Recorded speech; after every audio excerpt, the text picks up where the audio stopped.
Det er stadig nat, da de første fiskere trækker båden ud på hav.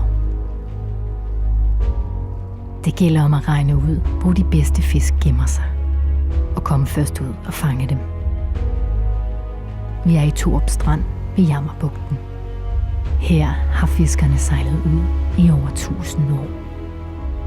Det kystnære fiskeri er Torup Strands livsgrundlag. De lever af at kunne fiske inden for det her farvområde året rundt. Fiskeri for mig, det betyder jo, jeg vil næsten sige alt, ikke? Altså, jeg kunne ikke forestille mig at skulle lave andet end at fiske hjemme Torup Strand. Det vil ikke være noget sted uden fiskeri. Som erhverv er det dog et hårdt liv at være kystfisker. Kampen mod de kapitalstærke koncernfiskerier er vokset drastisk op gennem nullerne.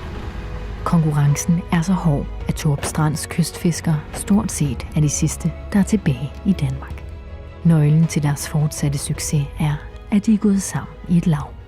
Kystfiskerlaget er et kooperativ eller et andelsforetagende, som består i, at fiskerfamilierne her i byen er gået sammen om at købe kvoter i fællesskab. Og så kan man spørge sig, hvorfor er det nødvendigt? Og det blev det i 2006, fordi Fogh-regeringen besluttede at privatisere fiskerettighederne i havet, altså kvoterne. Privatisering af kvoterne i 2006 betød, at retten til at fange fisk blev taget fra den enkelte fisker og tildelt bådejerne. Det igangsatte en vild konkurrence rederierne imellem. Det handlede om at opkøbe fiskebåde og dermed kvoter. Og det betød, at de næste 2 år, der steg prisen på en båd 1000%. Altså en båd her, den kostede på det tidspunkt cirka en brugt båd 700.000. 2 år efter kostede den 7 millioner. Og så i stedet for, at jeg skulle ud og ligge imellem 15 og 20 millioner for at have noget godt, så gik vi fælles 7 både om at starte lave og så opkøbe fisk i fællesskab. Så her i byen ejer familierne fangstrettigheden i fællesskab, og det er forklaring på, at Torup Strand er her som fiskerby. Den type fiskeri, der findes i Torup Strand, er ikke kun vigtig som kulturarv. Den er også særlig, fordi kystfiskernes metoder er mere naturskånsomme end de metoder, som større fiskerier benytter sig af. Når en koncern køber kvoter op, så gør de det jo med henblik på at tjene en profit til dem, der har investeret i det. Og det vil sige, at de skal finde nogle stordriftsfordele. For de større fiskerier handler det om at tjene så mange penge, at også investorerne får et godt afkast.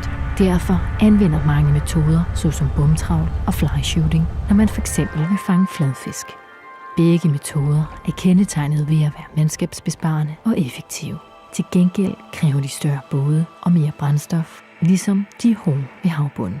Efter at alle de bomtravlere er kommet herop igen, der synes jeg også, vi kan mærke på fiskeriet, det er ikke de lidt mindre rødspætter, end de plejer at være. Og det er ikke den samme mængde. Altså, kommer vi ud efter sådan en bomtravler og sådan noget, så kan vi sgu ikke fange noget, efter de har været der. De går nok hårde ved bunden. I Torup Strand anvender man derimod metoder som snorevåd og garn.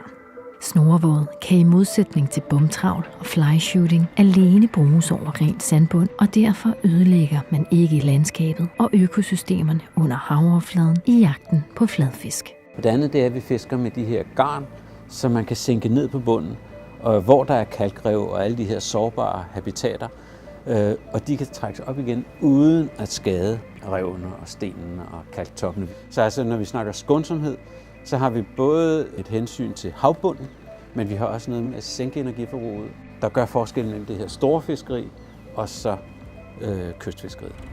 Når kystfiskerne i Torup Strand anvender naturskånsomme metoder, er det dog ikke ren og skær idealisme. Jamen, hvorfor fisker vi naturskånsomt? Jeg tror sgu ikke, vi har så mange angler og muligheder. Men altså, med den størrelse både, det sætter altså en vis begrænsning. Så vi er nødt til at fiske, som vi kan, ikke? Altså, hvad vi har båden til.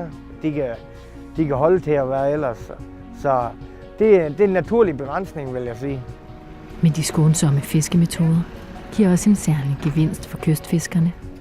Muligheden for en god forretning. Og der er en sammenhæng mellem at behandle den fisk, man skal bruge skånsomt, og så den havbund, hvor den fanges. Det er 2 sider af samme sag. Og gør du det, så kan du få en høj pris for den fisk. Så det bliver et nichefiskeri, hvor du udnytter den høje pris, du kan få for varen, samtidig med, at du fisker den skånsomt. og sørge for, at ressourcerne også er der næste år og næste år og til næste generation. Det at få det til at gå op, det er sådan set essensen af Torp Strands fiskeri.